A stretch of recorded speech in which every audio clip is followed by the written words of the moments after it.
నమస్కారం. I'm Marri Ramakrishna Yadav, advocate, Nalgonda, Bharatiya Janata party. మనం ఈ మధ్య కాలంలో కాంగ్రెస్ ప్రభుత్వం బీసీలపై చూపిస్తున్న కపట ప్రేమను మనం ఒకసారి తెలుసుకునే ప్రయత్నం చేద్దాం. బీసీల రిజర్వేషన్లపై స్వాతంత్రం వచ్చిన తర్వాత నుంచి ఇప్పటి వరకు కాంగ్రెస్ ప్రభుత్వం అవలంబించిన ధోరణి మనం ఒకసారి పరిశీలించినట్టయితే భారత రాజ్యాంగంలో 340 ఆర్టికల్ ప్రకారం క్లియర్ కట్ గా వెనకబడిన తరగతులకు సంబంధించి వాళ్ళ యొక్క సిచ్యువేషన్స్, వాళ్ళ సమస్యలను పరిష్కరించడానికి వెనకబడిన తరగతుల కమిషన్ ఏర్పాటు చేయాలని చాలా స్పష్టంగా భారత రాజ్యాంగంలోని ఆర్టికల్ 340 చెప్పడం జరుగుతుంది.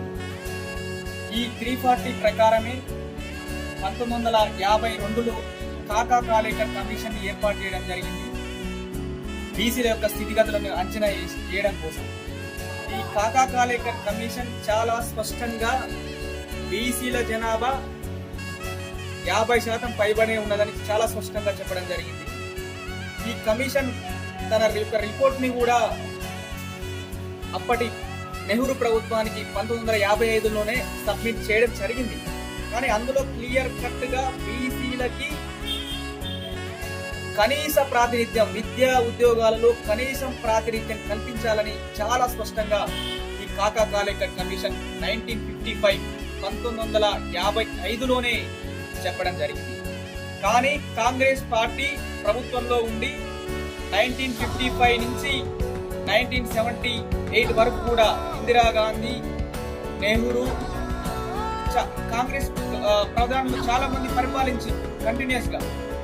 కానీ ఎక్కడ కూడా ఆ యొక్క ఓబీసీ కమిషన్ ఎప్పుడైతే ఈ కాకా కాలేకర్ కమిషన్ చెప్పిన దాన్ని ఎక్కడ కూడా ఇంప్లిమెంటేషన్ చేయలేదు. 1978 వరకు కూడా 1978లో కాంగ్రెసేతర ప్రధాని, జనతా పార్టీకి సంబంధించిన ప్రధాని మొరార్జీ దేశాయ్ గారు బీపీ మండల్ యాదవ్ కమిషన్ ఏర్పాటు చేయడం జరిగింది.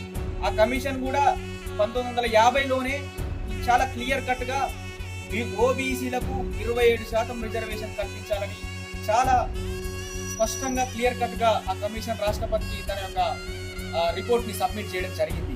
1980 నుంచి 1990 వరకు కూడా ఇందిరాగాంధీ, 1984 వరకు ఇందిరాగాంధీ పరిపాలించింది.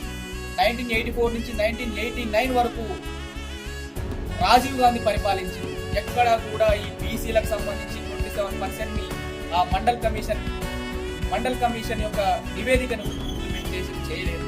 కానీ 1990లో కాంగ్రెసేతర ప్రధాని బీపీ సింగ్ గారు ఈ యొక్క మండల్ కమిషన్ యొక్క రిపోర్ట్ ని అమలు ఇంప్లిమెంటేషన్ చేసి విద్యా ఉద్యోగాలలో 27% రిజర్వేషన్ కల్పిస్తూ ఆ రోజు యొక్క ఈ మండల్ కమిషన్ రిపోర్ట్ ని ఇంప్లిమెంటేషన్ చేయడం జరిగింది. కానీ ఇప్పటి వరకు ఈ కాంగ్రెస్ పార్టీ ఇక్కడ బీసీలకు ఎక్కడ కూడా పెద్దగా ఉరగబెట్టింది ఏం లేదు, బీసీల కోసం పెద్దగా చేసింది ఏం లేదు. బీజేపీ ప్రభుత్వమే ఈ బీసీ కమిషన్ కు 102వ కాన్స్టిట్యూషన్ అమెండ్మెంట్ ద్వారా, 102వ రాజ్యాంగ సవరణ ద్వారా బీసీ కమిషన్ కు, జాతీయ బీసీ కమిషన్ కి ఒక కాన్స్టిట్యూషన్ స్టేటస్, రాజ్యాంగ హోదాను కల్పించడం జరిగింది. మరి చాలా సందర్భాలలో సుప్రీంకోర్టు క్లియర్ కట్ గా ఎంఫసైజ్ చేసింది, reservation should be based on social and educational backwardness ప్రకారమే ఉండాలి తప్ప it should not be based on religion. మతపరంగా రిజర్వేషన్ ఉండొద్దని సుప్రీంకోర్టు చాలా సందర్భాల్లో చెప్పింది. Indira Sahani versus union of ఇండియాలో కానీ, west Bengal versus OBC reservation కేసులో కానీ సుప్రీంకోర్టు కూడా చాలా క్లియర్ కట్ గా మతపరమైన రిజర్వేషన్లు రాజ్యాంగానికి వ్యతిరేకమని చెప్పడం జరిగింది.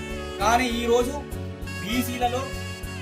బీసీలని మైనార్టీలను బీసీలో చేస్తూ వీళ్ళకు కూడా మైనార్టీలకు కూడా బీసీ రిజర్వేషన్ కల్పించే ప్రయత్నం చేస్తూ బీసీలను ద్రోహం చేసే విధంగా బీసీలపై కపట ప్రేమను అవలంబిస్తూ ఈరోజు కాంగ్రెస్ పార్టీ అవలంబిస్తున్న ధోరణి పూర్తిగా ప్రతి ఒక్కరు కూడా మనం ప్రశ్నించదలుచుకున్నారు.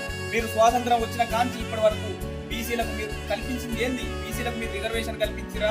మీ పార్టీ కల్పించిందా? లేదు. బీసీలకు మీరు రాజ్యాంగ హోదా కల్పించిరా? లేదు. కానీ మైనార్టీలను బీసీలలో చేరుస్తూ బీసీలను ద్రోహం చేయడానికి మీరు ఒక మైనార్టీ ఎజెండాను ముందుకు తీసుకొస్తూ మీరు బీసీలకు ద్రోహం చేసే ప్రయత్నం చేస్తూ దీన్ని ప్రతి ఒక్క బీసీలు తెలంగాణలో ఉన్న ప్రతి ఒక్క బీసీలు కూడా ప్రీతి పౌరులు దీన్ని పూర్తిగా అబ్జర్వ్ చేసుకుంటూ మీ యొక్క కపట ప్రేమను ప్రతి ఒక్కరికి బీసీలు కూడా అర్థం చేసుకుంటారు. కాబట్టి ఇకనైనా మీకు ఏ మాత్రం బీసీలపై చిత్తశుద్ధి ఉంటే మీరు ముస్లిం మైనార్టీలను బీసీ జాబితాలో నుంచి తీసేసి ఓన్లీ బీసీలకు మీరు 42% రిజర్వేషన్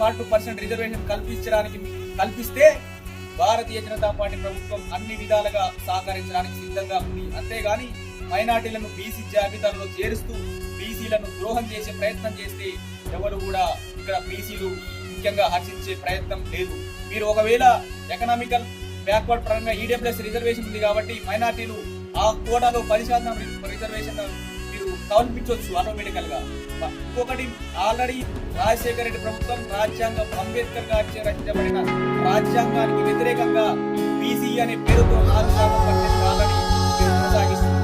ఇది పూర్తిగా రాజ్యాంగ విరుద్ధం, మతపరమైన రిజర్వేషన్ భారత రాజ్యాంగానికి విరుద్ధం, యాంటీ అన్కాన్స్టిట్యూషన్